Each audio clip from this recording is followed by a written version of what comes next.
Yan guys, malapit na matapos. Kunting kiliti na lang.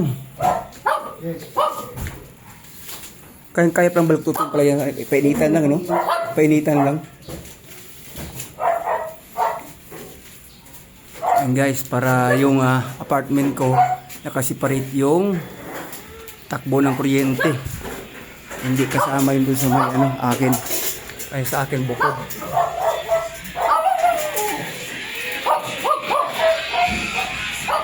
Ayos yan. Papagawa ko yun pag sinuusap ko ng gagawa. Pag umaraw. Brownout kayo mamaya ha. Sabihin mo dito. Sabihin ka naman. Ayun, babasa tol, tiyo tol. Di ba? Doon lang yan, mataas tayo, may bubutas-butas sa taas. Doon lang yan, pupasok ng tubig. Ang gas patapos. Waterproofing. Oh, waterproofing nga. Hahaluan lang yun, simento. Di ba tol? Hahaluan lang naman yun tol, di ba? Sa ilalim na lang. Yan, sa ilalim na yan. Sabi pangit tingnan. Ilalim. Yan, ayos yan sa ilalim.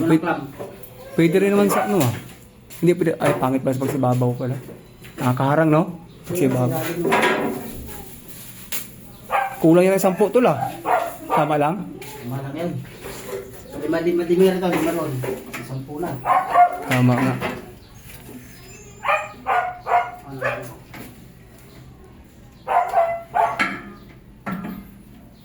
Pagka hindi mo lang inaayos sa pagkabit ng na yan, wifi na, hindi mo dinaan doon sa may labas para ipasok dito sa gilid, di ba?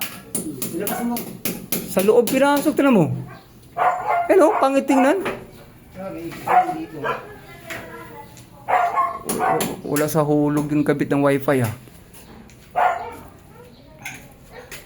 Kung kulang sa seminar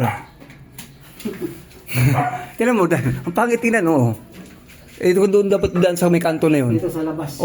Sabay pasok. Ayos na. Ano mo naman yun balabaro. Katulad niyan, doon na nilagay sa hose. Pag bidago ko yung hose na yan, kasi kontra tayo ng CTR niyan, pabago ko lahat yan. Kunin na sa'yo? Kasi ang pangit tingnan, mo. Hindi sa akin yan, sa hose ko yan. Ako lang gumawa na, pangit tingnan Kaya papabago ko lahat yan, dito ko yung palagay, O di, dyan pa rin.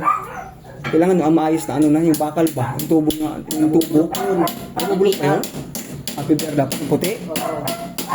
Kaso PVC naman yung gamit mo Ilalabas lang naman yan. Iba rin gagamitin mo Mag-a-adjust ka naman din. Ganun ba? Oo.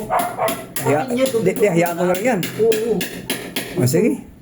Pangit kasi tingnan, Safety na nga yan Sa bagay.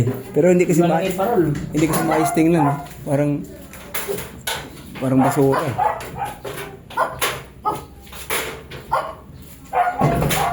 Ibigay na natin. Bakit mo ito mga puti? Ano yung mga puti na yata?